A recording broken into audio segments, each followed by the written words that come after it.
So he attended Westlake High School. Do you know where that is? Westlake High School. Probably west of the lake. I'm assuming. But it's a Texas high school, and it is the same one that Cade Klubnik attended. And he played in that state championship game between Cade Klubnik and Quinn Ewers that I've heard quite a bit about from a lot of people. So apparently it's a legendary game, but he played in it and he picked off Quinn Ewers twice. So good for I him. did hear that. Yeah, so he got a scholarship to Rice, but he chose to walk on at Texas instead of that, and then he earns a full scholarship at the end of his redshirt freshman season. And he was second team All American last year. He's going into his redshirt senior year, so he will be. He's a fifth year senior. He will have to declare for the draft, and he obviously will at the end of this year. I'm curious to see what your disagreement with people on Taaffe is. If it's that he's like a slightly above average athlete and not really a great enough athlete to be a meaningful NFL player, I agree. He's not a meaningful enough athlete to be an We're gonna fight. NFL. Really? I think he's the fastest safety in the class. I disagree with that. Okay. I mean, I do think. Oh, I mean, he's fast, but he's not the fastest safety in the class. He is a slightly above average athlete that probably, in my opinion, will keep him lower than anybody else is. But also, in my opinion, he is a top 3 processor in this class, and it's really hard for me to not put him 1, but Caleb Downs is really fucking good, and Dylan Thynum is really fucking good. I can't put him over those guys, and a couple other guys. But Michael Taaffe is fantastic at just seeing the field. There are guys who look at the quarterback and they read their eyes, and then when they see something, they'll go. Then there are guys who anticipate. They look at the quarterback's eyes, they'll anticipate the throw, and they'll get there beforehand. Then there are guys that look at the quarterback's eyes, but not just the quarterback. They see everything on the field. They see what the receivers are doing. They see what the route concepts are. They know exactly how the offense is trying to attack them while also being aware of where the quarterback wants to go with the ball and where the quarterback's looking with the ball. Michael Taaffe falls into the third category as a guy who just sees the field better than everyone on the field, better than everybody. And this is a guy who's playing at the SEC level. And he is just knows more football than everybody else around him. And it's insane to watch. I mean, the amount of times that he just jumps a route and makes a play, it's astonishing to watch. It really is. And I will say, for his athleticism, I do think he's slightly above average. He's absolutely maximized it. He is a smooth mover. I'll give him that. I don't think he's like a flashy athlete, but he's one of the smoothest guys in this class. Like, he is smooth. He knows how to move, and he knows how to use his body, and that really shows on tape where there's just not wasted movement for Michael Taaffe. Excuse me. There's just no wasted movement for Michael Taaffe, and it's incredible to watch. Yeah, so I think he's awesome. I just don't think he's going to be like a superstar in the league. I know he's going to be a starter in the league, and I know that he's going to go in the late third. Or he's either going to go in the early third or maybe from somewhere in the third or the second round. I can't tell you where that'll be yet, but I know he's going to go on day 2 of the NFL draft, and it's going to be a good pick for whoever takes him. This is going to be a really funny conversation because I think he is the fastest safety in this class in terms of pure long speed. At first, I considered maybe it was just his play speed because I think his anticipation is really, really excellent. But then I saw him start at a disadvantaged position and just run guys down up the sideline, making chase down tackles on multiple occasions. He can go cross field to factor in at the catch point. I saw multiple just fantastic ranging, single high, either turnovers forced or passes broken up. Like you mentioned, I think he's one of the oiliest athletes in the draft class as well. Excellent hip fluidity, fantastic foot speed, not a lick of wasted movement on his tape. And I think he is number 1 in terms of safety coverage. Just elite anticipation, knows how to exchange routes and take on challenging quarters assignments, does something that is rare to find for a safety. I think he's the only guy in the class who does, where he's playing a deep half and he can instinctively see how they're attacking him. Like, he can sniff out the route concept, and he will stick a foot in the ground and slam down and try and take away a dig route. Like, he will go and attack underneath from a deep zone because he knows he's not stressed. He knows he's not being attacked. That takes rare confidence. And I have him safety 8 with a 4th round grade. Yeah, so what the fuck is the issue? I think he's egregiously bad in run defense. I think he takes Okay, yeah, horrifically no, poor pursuit and I didn't talk angles. about that. I think that he has severely lacking play strength, which he really maximizes by not using his arms very often at all in a tackler. Again, he is literally Dan Jackson, where he'll come downhill really hard, but he's going to miss it 25% of the time. Older prospect.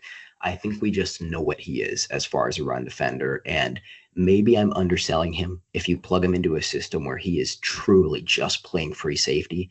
But that's a really, really big ask because I think if he's out on the field and you're going up against a team that's going to have multiple tight ends and is going to spring stuff open up the middle, I would be worried to have Taaffe on the field because you could absolutely be turning a 15-yard run into a 70-yard touchdown. I agree. He's fucking awful as a run defender. Man, he sucks. He is the worst tackler in this class. Like, it's terrible. He had a 22% missed tackle rate, and I was shocked because that was so much lower than I thought it was. I thought I was going to see something in the 30s. It was that bad. But what makes me kind of like, I think that you can be salvaged as a run defender is that he is very physical. He's not like the Bud Clarks of the world, where he is a smaller guy and he knows he's smaller, so I'm going to avoid contact and get out of the play. No, he misses a lot of tackles because he wants to be a part of the play. And he's a bad run defender, but he does know what the run is usually. He's reading the run, he's in the right place, he just kind of doesn't execute. And it's Texas, so it's not like the coaching is going to take a massive jump going to the NFL, but there is room for improvement there. And when you have that physical of player, I do believe you can teach him how to tackle. If it worries me, I don't think if you've done it by now, you're ever going to do it. But I don't think he's going to be a great tackle ever. But if you can just get him to be below average, just to be slightly below average, then that's an absolute win because right now he's bottom of the barrel tackler. So get him there, and I think we're really cooking with something. And even if he never is anything in run defense, there are so many safeties in the league who are just abysmal as run defenders, but they can play over the top, and they don't make the big bucks necessarily, but they do make some money.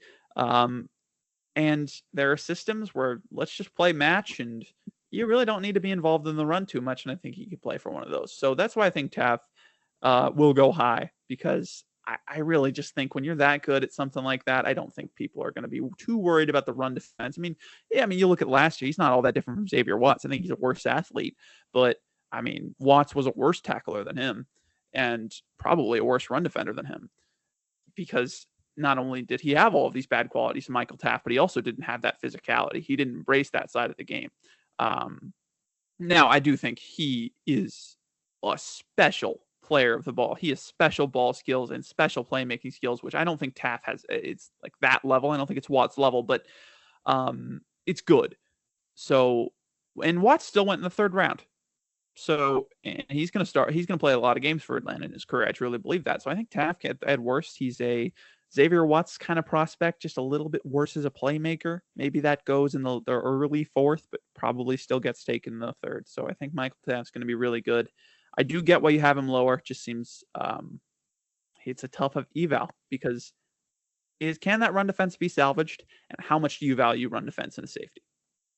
I see exactly what you see, by the way. Two of my notes are anxious to get his hands dirty helping out with tackles and plays with as much heart and effort as you'll ever see, clearly wants to be there. Unfortunately, I also have written as his number one weakness, horrendous downhill tackler who throttles down late and flies past consistently. So it's the Jekyll and Hyde thing. If you can get him to the point where he can take just reliable pursuit angles, because so often you watch him fly into the box and he's 7 yards away from the play, and it's just like, where are you going? You shouldn't have done that. I know you want to hit, but you knew what was going to happen when you went with that entry point. Come on. Somebody enroll Michael Taaffe in a geometry class at UT Austin. I'm not sure if they actually teach classes at that school or not. But if they do, I'm sure they have geometry. Maybe the highest math class there might be Algebra 1, but at least get them in Algebra 1. All right. Please, somebody do that because it is bad to watch. Learn some angles, and I think you'll be fine. I will also say one more note on Michael Taaffe. He's so physical, but it's almost to a fault because he did get ejected from the Arizona State game for a nasty hit. Um, so he punishes hospital balls. Like he puts the hospital in hospital balls. He lays guys out. If you open your chest over the middle, if your quarterback puts the ball out in front of you on a dig route and Michael Taaffe sees it, you're going to the hospital. So clean up some of that. Don't lead with the head as much, and really you can't target. So that's a big thing that will get you benched and sent to the shadow realm in the NFL. Coaches want nothing to do with you if you can't control yourself over the middle of the field. And Michael Taaffe had some dangerous moments, and it wasn't just that one. We saw it multiple times over the season. The Big 12 had to do an investigation, or the SEC had to do an investigation into it whenever that play, because there was just a consistent history of him doing this. I don't think it's malicious. I just think that he sees it and it's like, that's an opportunity where I get to hit a guy. I'm not trying to kill him. It's just that's the best way I can hit him. So improve that. You got to learn some control there. And I think that's another concern I have for him. I'm glad we agree that he is a ridiculously fun football player. But he's fun. And yeah, I watched Caleb Downs first, and then after that, I watched a slew of uninspiring safeties, or a few uninspiring safeties, and then I watched Taaffe, and it was like a breath of fresh air.